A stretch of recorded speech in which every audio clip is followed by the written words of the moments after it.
This is a reading of the recently read sample chapter from The Winds of Winter. Credit goes to all the hardworking people that transcribed it. As I didn't want to include the text in the video, links are in the description below if you'd like to read it. It was always midnight in the belly of the beast. The mutes had robbed him of his robe and cloak. He wore hair and chains and scabs. Saltwater sloshed about his legs whenever the tide came in, rising as high as his genitals, only to ebb again when the tide receded. His feet had grown huge and soft and puffy, shapeless things as big as hams. He knew that he was in some dungeon, but not where or for how long. There had been another dungeon before this one, and between there had been the ship, the Silence.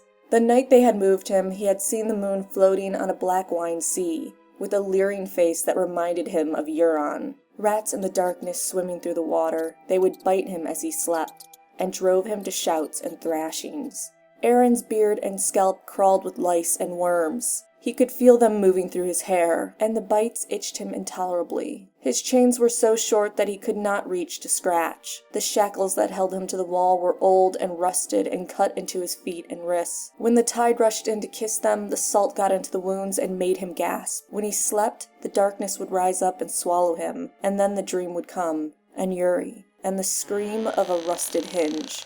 The only light in his wet world came from the lanterns visitors brought with them, and it came so seldom that it began to hurt his eyes. A nameless, sour-faced man brought his food. Some beef as hard as wooden shingles, bread crawling with weevils, slimy, stinking fish. Aaron Damp Hair gobbled it down and hoped for more, though oft as not he retched the meal up after. The man who brought him food was dark, dour, mute. His tongue was gone, Aaron did not doubt. That was Euron's way. The light would leave when the mute did, and once again his world would become a damp darkness, smelling of brine and mold and feces. Sometimes Euron would come himself. Aaron would wake from some dream to find his brother standing over him, lantern in hand. Once, aboard the Silence, he hung the lantern from a post and poured them cups of wine. "Drink with me, brother," he said. That night he wore a shirt of iron scales and a cloak of blood-red silk. His eye patch was red leather, his lips blue. "Why am I here?" Aaron croaked at him. His lips were crusty with scabs, his voice hard. "Where are we sailing?" "South, for conquest, plunder, dragons, men. My place is on the islands." "Your place is where I want you. I am your king." "What do you want of me?" "What can you offer me that I have not had before?" Euron smiled. "I left the islands in the hand of old Eric Ironmaker, and sealed his loyalty with the hand of our sweet Asha. I would not have you preaching against my rule, so I took you with us. Release me. The gods command it. Drink with me. The king commands it." Euron grabbed a handful of the priest's tangled black hair, pulled his head back, and lifted his wine cup to his lips. But what flowed into his mouth was not wine. It was thick and viscous, with a taste that seemed to change with every swallow. Now bitter, now sour, now sweet. When Aaron tried to spit it out, his brother tightened his grip and forced more down his throat. "That's it, priest. Go on. Drink it down. The wine of the warlocks, sweeter than your seawater, and more truth in it than all the gods of earth." "Curse you," Aaron said when the cup was empty. Liquid dripped down his chin and onto his long black beard. "If I had the tongue of every man who cursed me, I could make a coat of them." Aaron hawked and spat. The spittle struck his brother's cheek and hung there blue-black, glistening. Euron flicked it off his face with a forefinger, then licked the finger clean. "Your god will forgive you tonight. Some god, at least." And then the damp hair slept, sagging in his chains. He heard the creak of a rusted hinge. "Yuri!" he cried. There was no hinge there, no door, no Yuri. His brother Euron was long dead, yet there he stood. One arm was black and swollen, stinking with maggots, but he was still Yuri, still a boy, no older than the day he died. "Do you know what waits below the sea, brother?" "The drowned god," Aaron said, "in watery halls." Yuri shook his head. "Worms. Worms await you, Aaron." When he laughed, his face sloughed off, and the priest saw that it was not Yuri, but Euron's smiling eye, hidden. He showed the world his blood eye now, dark and terrible, clad head to heel in scale as dark as onyx. He sat upon a mound of blackened skulls, as dwarves capered round his feet and a forest burned behind him. The bleeding star stoked the end, he said to Aaron. These are the last days, when the world shall be broken and remade, and a new god shall be born from the graves and charnel pits. Then Euron lifted a great horn to his lips and blew, and dragons and krakens and sphinxes came at his command and bowed before him. Kneel, brother, the Crow's Eye commanded. I am your king. I am your god. Worship me, and I will raise you up to be my priest. Never. No godless man may sit the sea stone chair. Why would I want that hard black rock? Brother, look again and see where I am seated. Aaron Damphair looked. The mound of skulls was gone.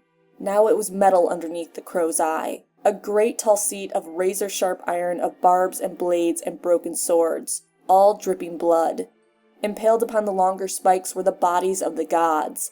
The maiden was there, and the father, and the mother, and the warrior, and crone, and smith, even the stranger. They hung side by side with all manner of queer foreign gods, the great shepherd and the black goat, the three-headed Trios, and the pale child Bacallan, the lord of light, and the butterfly god of Nath. And there, swollen and green heft devoured by crabs, the drowned god festered with the Red Sea horse, still dripping from its hair. Then Euron Crow's Eye laughed again, and the priest woke screaming in the bowels of silence as piss ran down his leg. It was only a dream, a vision, born of foul black wine. The king's moot was the last thing Damphair remembered clearly. As the captains lifted Euron onto their shoulders to take him as their king, the priest had slipped off to find their brother Victarion. Euron's blasphemies will bring down the drowned god's wrath upon us all, he warned. But Victarion insisted stubbornly that their god had raised their brother up, and the gods would cast him down. He will not act, the priest had realized then. It must be me. The king's moot had chosen Euron, but the king's moot was made of men, and men were weak and foolish things, too easily swayed by gold and lies. I summoned them here, to Naga's bones, to the Grey King's Hall. I called them all together to choose a righteous king, but in their drunken folly they have sinned. It was up to him to undo what they had done. The captains and the kings raise Euron up, but the common folk shall tear him down, he promised Victarion. I shall go to Great Wick, to Harlaw, Oakmont, to Pike itself. In every town and village shall my words be heard. No godless man may sit the sea stone chair. After parting from his brother, he sought solace in the sea. A few of his drowned men made to follow him, but Aaron sent them off with a few sharp words. He wanted no company but God. Down where the long ships had been beached upon the stony sand, he found the black salt waves surging and foamy white, where they broke upon a snarled rock, half buried in the sand. The water had been icy cold as he waded in, yet Aaron did not flinch from his god's caress. Waves smashed against his chest one after another, staggering him. But he pushed on deeper, and deeper until the water wall was breaking over his head. The taste of salt upon his lips was sweeter than any wine. As he moved, a distant roar of the Song of Celebration was coming from the beach. He heard the faint creak of longships settling upon the strand. He heard the keening of the wind in their lines and heard the pound of the waves, the hammer of his gods calling him to battle. And there and then the drowned god had called him once more, his voice welling up from the depths of the sea. Aaron, my good and faithful servant, you must tell the Ironborn that the Crow's Eye is no true king, that the sea stone chair by rights belongs to... Not Victarion. Victarion had offered himself up to the captains and they had spurned him. Not Asha. In his heart, Aaron had always loved her best of all his brother Balon's children. The drowned god had blessed her with the warrior spirit, but he had cursed her with a woman's body, too. No woman had ever ruled the Iron Islands. She should have never made a claim, should have spoken for Victarion, added her own strength to his. It was not too late, Aaron had decided as he shriveled in the sea. If Victarion took Asha for his wife, they could yet rule together, king and queen. In ancient days, each isle had its salt king and its rock king. Let the old way return. Aaron Damphair had struggled back to shore full of fierce resolve. He would bring down Euron, not with sword or axe, but with the power of his faith. Patting lightly across the stones as his hair pressed black and damp across his cheeks, he pushed it back out of his eyes. And that is when they took him. The mutes who had been watching him, waiting for him, stalking him through strand and spray. A hand clamped down across his mouth, and something hard cracked against the back of his skull. The next time he opened his eyes, the Damphair found himself fettered in the darkness. Then came the fever, and the taste of blood in his mouth as he twisted in the chains deep in the bowels of silence. A weaker man might have wept, but Aeron Damphair prayed. Waking, sleeping, even in his fever dreams, he prayed. My God is testing me. I must be strong. I must be true. Once, in the dungeon before this one, a woman brought his food in place of Euron's mute. A young thing, buxom and pretty. She dressed in the finery of a Greenland lady. In the lantern light, she was the loveliest thing Aeron had ever seen.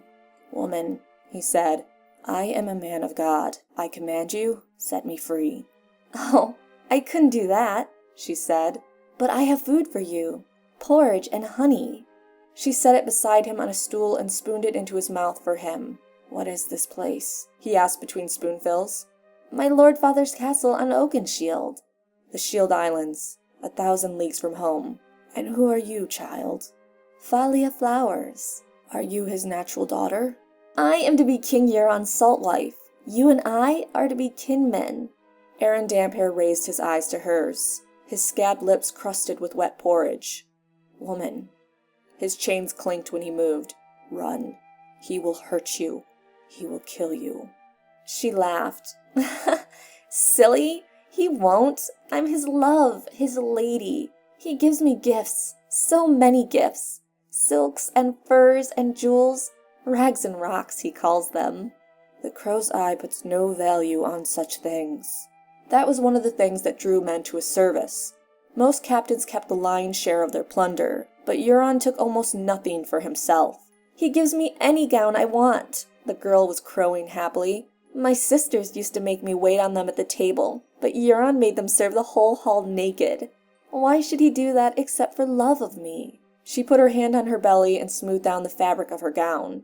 I'm going to give him sons. So many sons. He has sons. Baseborn boys and mongrels, Euron says. My sons will come before them. He has sworn by your own drowned god. Aeron wept for her, tears of blood, he thought. You must bear a message to my brother. Not Euron, but Victarion, Lord Captain of the Iron Fleet. Do you know the man I mean? Thalia stepped back from him.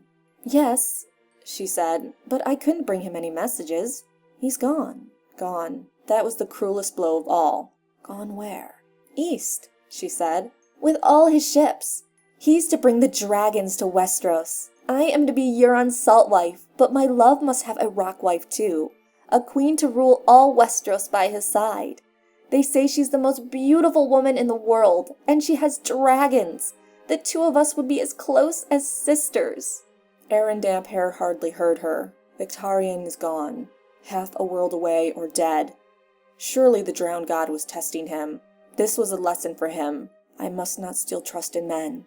Only my faith can save me now. That night when the tide came rushing back into the prison cell, he prayed it might rise all night enough to end his torment.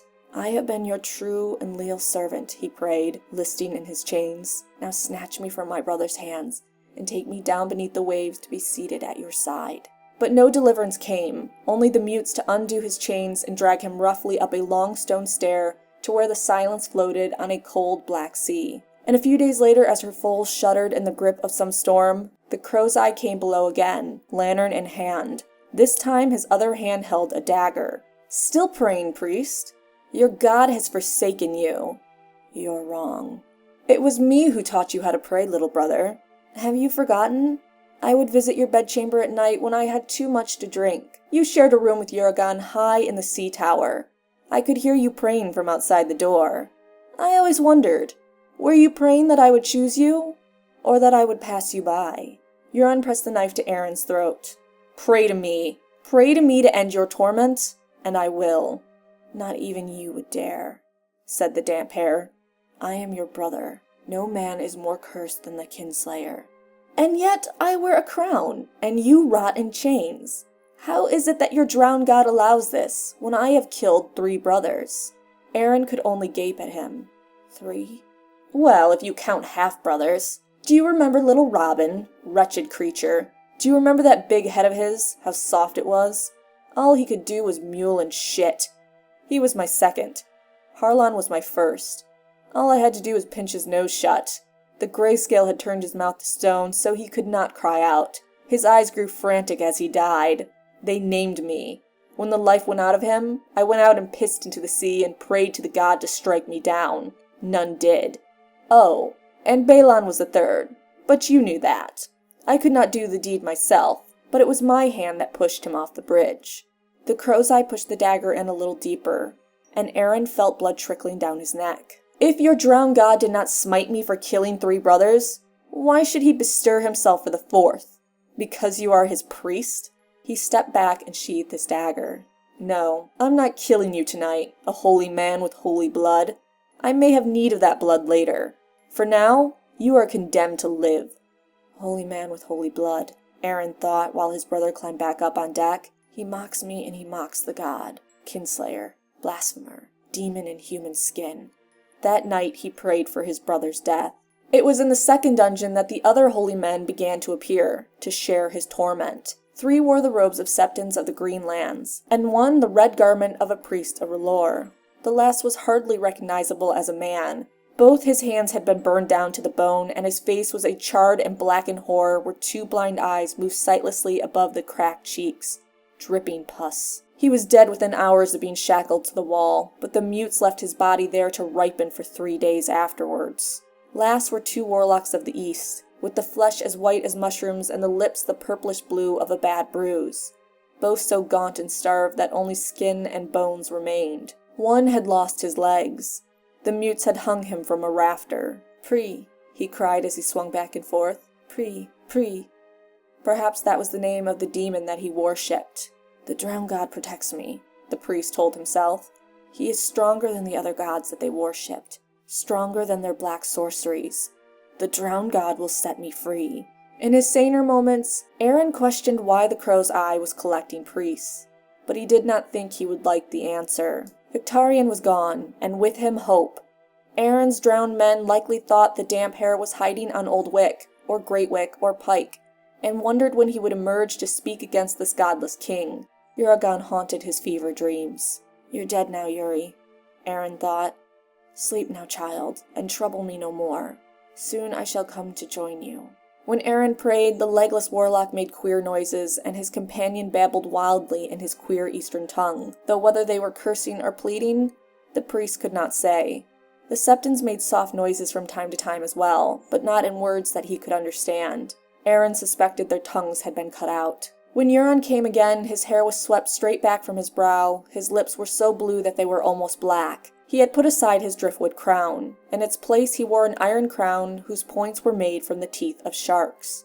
"That which is dead cannot die," said Aaron fiercely, "for he has tasted death once that he will never fear again. He was drowned, but he came forth once more with steel and fire." "Will you do the same, brother?" Euron asked. "I think not. I think if I drowned you, you will stay drowned. All gods are lies, but yours is laughable. A pale white thing in the likeness of a man, his limbs bloated and swollen, his hair floating in the water while fish nibble at his face. What fool would worship that?" "He's your god as well," insisted the damp hair. "And when you die, he'll judge you harshly, Crow's Eye. You will spend eternity as a sea slug crawling on your belly eating shit. If you do not fear to kill your own blood, slit my throat and be done with me. I'm weary of your mad boastings." "Kill my own little brother? Blood of my blood? Born of the loins of Quellen Greyjoy? Then who would share my triumphs? It tastes sweeter with a loved one by your side. Your victories are hollow. You cannot hold the shields." "Why should I want to hold them?" His brother's smiling eye glittered in the lantern light, blue and bold and full of malice. "The shields have served my purpose. I took them with one hand and I gave them away with the other. A great king is open-handed, brother. It is up to their new lords to hold them now. The glory of winning those rocks will be forever mine. When they are lost, the defeat will belong to the 4 fools who so eagerly accepted my gifts." He moved closer. "Our longships are raiding up the Mander, even to the Arbor and the Red Wine Straits. The old way, brother." "Madness. Release me," Aaron Damphair commanded in his sternest voice, "or risk the wrath of God." Euron produced a soaked skin and a wine cup. "You have a thirsty look about you," he said as he poured. "You need a drink. A taste of evening shade." "No." Aaron turned his face away. "No, I said." "And I said yes." Euron pulled his head back by the hair and forced the vile liquid into his mouth again.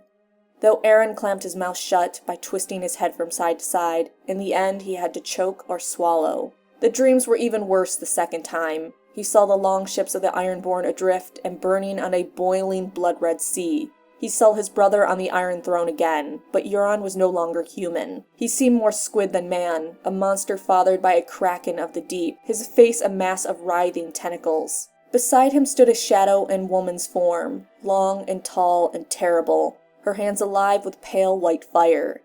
Dwarves capered for their amusement, male and female, locked and carnal, biting and tearing at each other as Euron and his mate laughed and laughed and laughed. Aaron dreamed of drowning too. What was the bliss that surely followed down in the drowned god's watery halls? It was the terror that even the faithful feel as the water fills their mouth and nose and lungs as they cannot draw breath. 3 times the damp hair woke, and 3 times it proved to be no true waking, only another chapter in the dream. But at last there came a day when the door of the dungeon swung open and a mute came crashing through with no food in his hands. Instead, he had a ring of keys in one hand and a lantern in the other. The light was too bright to look upon, and Aaron was afraid of what it meant. Bright and terrible. Something has changed. Something has happened. "Bring them," said a half-familiar voice in the hapless gloom. "Be quick about it.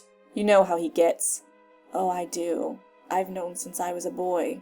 One septon made a frightening noise as he undid his chains, some half-choked sound that might have been some attempt at speech. The legless warlock hanging stared down at the black water, his lips moving silently in prayer. When the mute came for Aaron, he tried to struggle, but the strength had gone from his limbs, and one blow was all it took to quiet him. His wrists were unshackled and the other free from itself. When he tried to take a step, his ancient legs folded out from under him. Not one of the prisoners was fit enough to walk. In the end, the mutes had to summon more of their kind. 2 of them grasped Aaron by the arm and dragged him up the spiral stair. His feet banged against the steps as he ascended, sending stabbing pains up his leg. He bit his lips to keep from crying out. The priest could hear the warlocks babbling just behind them. The septon brought up the rear, sobbing and gasping. With every turn of the stair, the steps grew brighter until finally a window appeared in the left-hand wall. It was a slit of stone, but that was wide enough to emit a shaft of sunlight. So golden, the damp hair thought. So beautiful. When they pulled him to the steps into the light, he felt a warmth upon his face and tears rolled down his cheeks. The sea. I can smell the sea. The drowned god has not abandoned me. The sea will make me whole again. That which is dead can never die, but rises again, harder and stronger. Take me to the water, he commanded, as if he was still back in the Iron Islands surrounded by his drowned men. But the mutes were his brother's creatures, so they paid him no heed. They dragged him down another set of stone steps through a torchlit gallery, and into a bleak stone hall where a dozen bodies were hanging from the rafters, turning and swaying. A dozen of Euron's captives were gathered in the hall, drinking wine beneath the corpses. Left-hand Lucas Codd sat in the place of honor, wearing a heavy silken tapestry as a cloak. Beside him was the Red Oarsman, and further down, pitch-faced John Mayer, Stonehand, and rugged Saltbeard. "Who are these dead?" Aaron demanded. His tongue was so thick the words came out in a rusty whisper, faint as a mouse breaking wind. "They are those who helped the Lord hold his castle, his kin." The voice belonged to Torwold Browntooth, one of his brother's captives, a creature near as vile as the Crow's Eye himself. "Pigs," said another vile creature, the one they called the Red Oarsman. "This was their isle, a rock, just off the arbor. They dared oink threats at us. Redwine, oink. Hightower, oink. Tyrell, oink, oink, oink. So he sent them squealing down to hell." The arbor. Not since the drowned god had blessed him with a second life had Aaron Damphair ventured so far from the Iron Islands. "This is not my place. I do not belong here. I should be among my drowned men, preaching against the Crow's Eye." "Have your gods been good to you down in the dark?" asked left-hand Lucas Codd. One of the warlocks snarled some answer in his ugly eastern tongue. "I curse you all," Aaron said. "Your curses have no power here, priest," said left-hand Lucas Codd. "The Crow's Eye has fed your drowned god well, and he has grown fat with sacrifice. Words are wind, but blood is power. We have given thousands to the sea, and he has given us victories." "Count yourself blessed, Damphair," said Stonehand. "We are going back to the sea. The Redwine fleet creeps closer towards us. The winds have been against them rounding Dorne, but they are finally near enough to have emboldened the old woman in Old Town. So now Leighton Hightower's sons move down the whispering sound with hopes of catching us in the rear." "You know what it's like to be caught in the rear, don't you?" said the Red Oarsman, laughing. "Take them to the ships," Torwald Browntooth commanded. And so Aeron Damphair returned to the Salt Sea. A dozen longships were drawn up below the castle, twice as many beached along the strand. Familiar banners streamed from their masts, the Greyjoy Kraken, the Bloody Moon of Winch, the war horn of the Good Brothers. But from their sterns flew a flag the priest had never seen before. A red eye with a black pupil beneath an iron crown, escorted by 2 crows. Beyond them a host of merchant ships floated on a tranquil turquoise sea. Cogs, carracks, fishing boats, even a great cog, a swollen sow of a ship, as big as a leviathan. Prizes of war, the Damphair knew. Euron's crow's eye stood upon the deck of silence, clad in a suit of black-scaled armor like nothing Aeron had ever seen before. Dark as smoke it was, but Euron wore it as easy as if it was the thinnest silk. The scales were edged in red gold that gleamed and shimmered when he moved. Patterns could be seen within the metal, whorls and glyphs and arcane symbols molded into steel. Valyrian steel, the Damphair knew. His armor is Valyrian steel. In all the 7 kingdoms, no man owned a suit of Valyrian steel. Such things had been known 400 years ago, in the days before the Doom, and even then they would have cost a kingdom. Euron did not lie. He's been to Valyria. No wonder he was mad. "Your Grace," said Torwald Browntooth, "I have the priests. What do you want done with them?" "Bind them to the prows," Euron commanded. "My brother on the Silence. Take one for yourself. Let them dice for the others. One to a ship. Let them feel the spray, the kiss of the drowned god, wet and salty." This time the mutes did not drag him below. Instead they lashed him to the prow of the Silence beside the figurehead. A naked maiden, slim but strong, with outstretched arms and wind-blown hair, but no mouth below her nose. They bound Aeron Damphair tight with strips of leather that would shrink when wet, clad only in his beard and breechcloth. The crow's eye spoke a command. A black sail was raised, lines were cast off, and the Silence backed away from the shore to the slow beat of the oarmaster's drum. Oars rising and dipping and rising again, kerning the water. Above them the castle was burning. Flames leapt from the open windows. When they were well out to sea, Euron returned to him. "Brother," he said, "you look forlorn. I have a gift for you." He beckoned, and 2 of his bastard sons dragged a woman forward and bound her to the prow on the other side of the figurehead. Naked as the mouthless maiden, her smooth belly just beginning to swell with the child she was carrying, her cheeks red with tears. She did not struggle as the boys tightened the bonds. Her hair hung down in front of her face, but Aeron knew her all the same. "Valley of Flowers," he called. "Have courage, girl. All this will be over soon, and we'll feast together in the drowned god's watery halls." The girl raised up her head but made no answer. She had no tongue to answer with, the Damphair knew. He licked his lips and tasted salt. Thank you for listening. Make sure you like the video and discuss below what this dark new chapter means. I can also make a discussion video on it if there is a desire. Have a great weekend.